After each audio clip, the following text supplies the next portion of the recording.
Hello everyone, myself Mangesh Dharme, lecturer in Mechanical Engineering Department, NIT Polytechnic Nagpur. Today we see Introduction to Orifice Meter and Pitot Tube. In previous lecture, we see Introduction to Flow Measurement Device and Venturi Meter. The learning outcome of today's lecture are students are able to know the basic of Introduction to Orifice Meter and Pitot Tube. The various program outcomes that we achieve in today's lecture are PO1, PO4, PO5, PO6, PO7 and program specific outcome is a PSO2. Now, this is a diagram of a orifice meter. तो orifice meter क्या होता है? Orifice meter is a device used for measuring the rate of flow of a fluid flowing through a pipe और flow rate major करने के लिए जो device use होता है उसे orifice meter कहते हैं. It is a cheaper device as compare to the venturimeter. इसका जो कॉस्ट होता है वो वेंचुरोमीटर से कम होता है. This also work on the same principle as that of the venturimeter. ये कौन से प्रिंसिपल पे काम करता है? जो प्रिंसिपल पे वेंचुरोमीटर आपका काम करता है उसी प्रिंसिपल पे ये orifice मीटर भी आपका काम करता है. It consist of flat circular plate which has a circular hole in a concentric with the pipe. This is called as a orifice. तो इसमें क्या रखा है? ओरिफिस प्लेट है, उसको क्या है? कॉन्सेंट्रिक होल है which is a concentric with the pipe. Concentric मतलब इस होल का जो एक्सिस है और इस पाइप का जो एक्सिस है दोनों क्या है? अलाइंड है. That's why it is called as a concentric. The diameter of orifice is generally 0.5 times the diameter of pipe. अभी ये जो पाइप का डायमीटर है या फिर ओरिफिस का डायमीटर है ये कितना रहता है? Half the diameter of the pipe. मतलब डायमीटर इसका कैपिटल डी है तो इसका डायमीटर कितना रहेगा? d divide by 2. Although it may vary from 0.4 to 0.8 times the pipe diameter. लेकिन ये जो ओरिफिस का डायमीटर है ये वेरी भी हो सकता है 0.4 to 0.8 times the diameter of a pipe according to the application.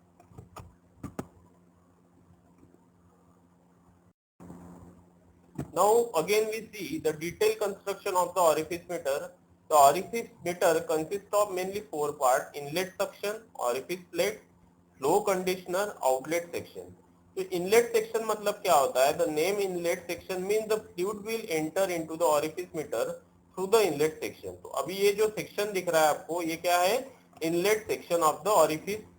Then orifice plate मतलब क्या होता है? Orifice plate is a small hole plate which is inserted in between the inlet section and the outlet section. तो ये क्या है? आपकी orifice plate है जिसका डायमीटर कितना रहता है? 0.5 times the diameter of the pipe.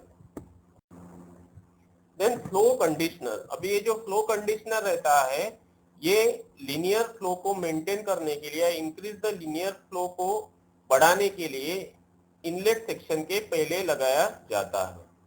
Outlet section. Now here in the outlet section the pressure of the fluid is being discharged and determined. अभी outlet section में क्या होगा? आपका pressure of the fluid is being discharged and determined. मतलब यहाँ पे आपका discharge मिलेगा एक्चुअल कितना आ रहा है तो at the outlet section of the orifice meter. Now here again seeing the one term that is called as a vena contracta diameter. तो अब ये वेना कॉन्ट्रैक्टा मतलब क्या होता है? जहां पे ये फ्लूइड की वेलोसिटी सबसे ज्यादा रहती है that is called as a vena contracta diameter. मतलब जिस सेक्शन में रहेंगे उसी को क्या बोलेंगे आप? Vena contracta. Now orifice meter working principle. See here the working of orifice meter is based on the principle of Bernoulli's equation. Okay. जैसे आपको as you see can in the diagram there is a pipe in which fluid is passing from one side to another side that is an inlet to outlet. मतलब यहाँ से क्या हो रहा है? ये inlet से लेके outlet तक fluid flow हो रहा है. यहाँ पे भी देख सकते हैं आप inlet से लेके outlet तक क्या हो रहा है? fluid flow हो रहा है. The manometer is attached here with to measure the pressure difference between 2 points. तो अभी ये जो मैनोमीटर लगाया है या यूट्यूब डिफरेंशियल मैनोमीटर लगाया है ये क्या करेगा? It will measure the pressure difference between this point and the this point. तो यहाँ पे क्या है? डायमीटर आपका कैपिटल डी है लेकिन यहाँ पे क्या लगी है? ऑरिफिस प्लेट लगी है तो इसका डायमीटर क्या है, लेस है, मतलब इस सेक्शन में क्या रहेंगे, आपका वेलोसिटी ज्यादा रहेंगे और प्रेशर लेस रहेगा। दैट्स व्हाई यहाँ से जो वाटर है लेस प्रेशर अप्लाई करेगा the mercury in the you tube differential manometer. लेकिन यहाँ पे क्या है, आपका प्रेशर ज्यादा है, वेलोसिटी कम है, इसलिए ज्यादा प्रेशर अप्लाई करेगा यहाँ से। ओके, तो अभी ये दोनों का डिफरेंस मतलब मर्क्यूरी लेवल का डिफरेंस यहाँ से लेके यहाँ तक का जो डिफरेंस रहेगा that is the pressure difference between the this inlet and the throat of the orifice meter. Okay, so in this way we can find out the pressure difference between this point and this point. Here is a sum showing the animation of the fluid flow in of the orifice meter. Now we can place orifice plate which is thin in size and having a small hole in between which a fluid will pass. Now when the increase in velocity decrease in pressure and it vice versa. जैसे मैंने आपको अभी बताया है, जैसे यहाँ से velocity क्या हो रही है, इंक्रीज होते जा रही है तो प्रेशर डिक्रीज होते जाएगा। Okay, and vice versa, pressure increase होगा तो वेलोसिटी क्या होंगी, डिक्रीज होंगी। The place of the orifice plate in the pipe only determine the flow rate or discharge at that point only.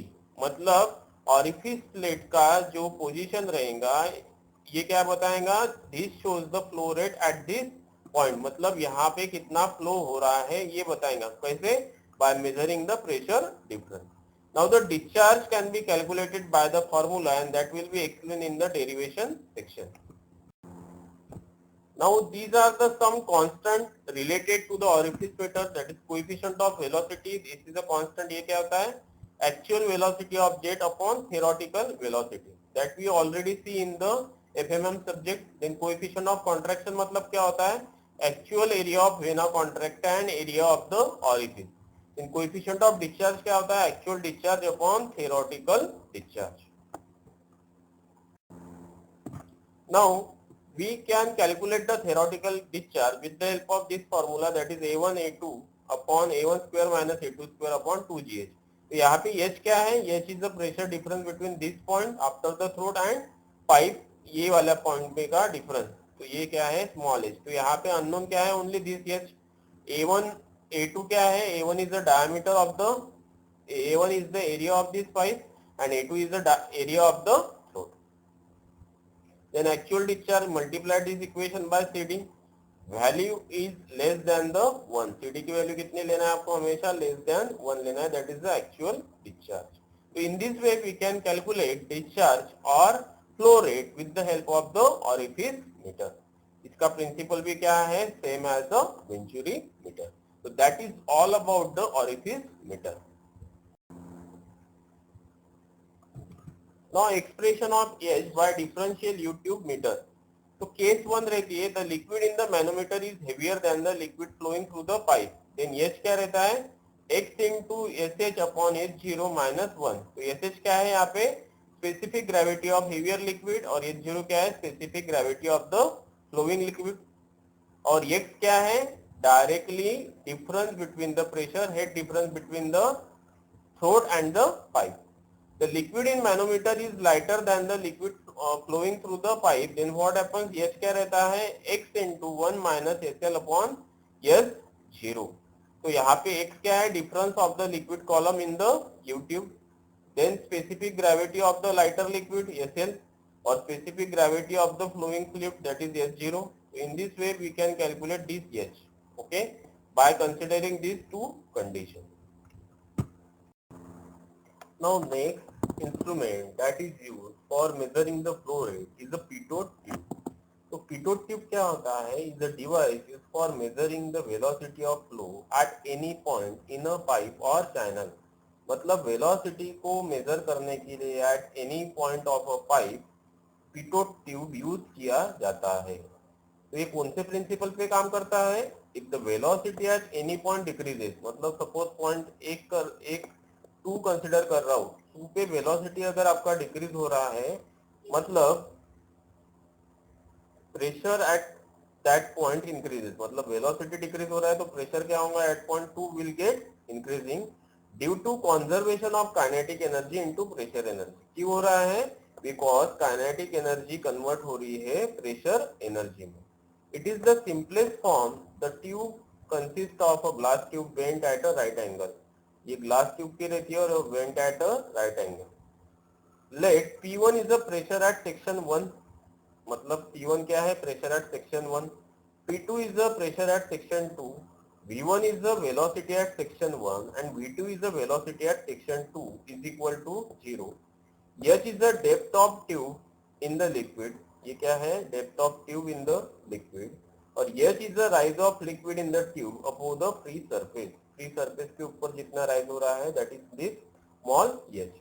तो अभी यहाँ पे देखिए पॉइंट 1 पे जो वेलोसिटी V1 है ये क्या है आपका? ज्यादा है, इसलिए यहाँ पे प्रेशर क्या रहेगा? पॉइंट 1 पे कम रहेगा. लेकिन जैसे ही ये फ्लूइड एंटर हो रहा है तो वेलोसिटी क्या हो रही है? यहाँ पे डिक्रीज हो रही है और प्रेशर क्या हो रहा है? इंक्रीज हो रही है. मतलब ये जो प्रेशर वेलोसिटी या फिर काइनेटिक एनर्जी कन्वर्ट हो रही है प्रेशर एनर्जी में, so that the rise of a liquid in the tube up to the height small h. मतलब यहाँ पे काइनेटिक एनर्जी कन्वर्ट हो रही है प्रेशर एनर्जी में. Now applying the Bernoulli's equation at section 1 and 2, we get Z1 is equal to Z2 and V2 is equal to 0. That I already told you. Z1 is equal to Z2 क्यों है? Because ये दोनों भी एक ही जो इसका horizontal axis है pipe का, ये क्या है? एट सेक्शन 1 और 2 में सेम है. Then P1 by rho g. P1 by rho g क्या है? Pressure head at section 1 plus V1 square upon 2g that is called as a kinetic head plus Z1 that is called as a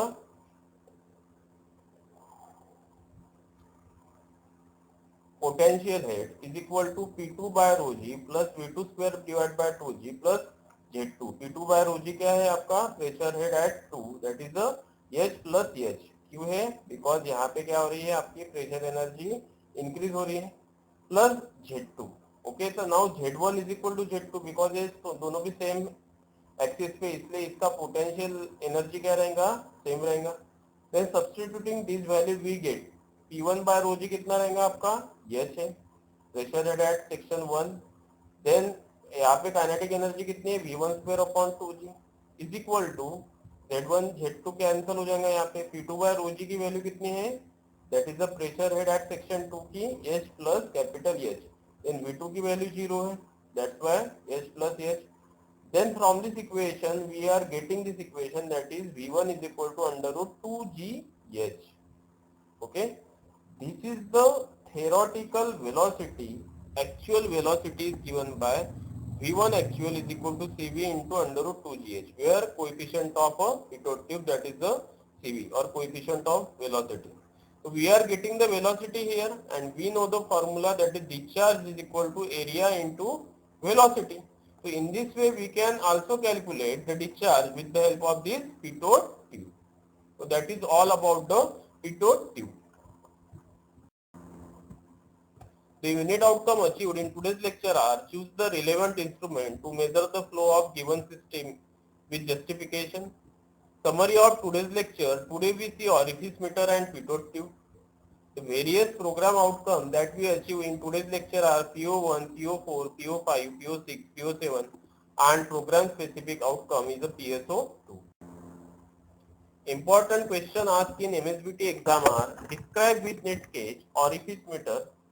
Second, describe with net gauge pitot tube. In next lecture we see rotameter and Doll tube. Thanks. For any query, contact to this number.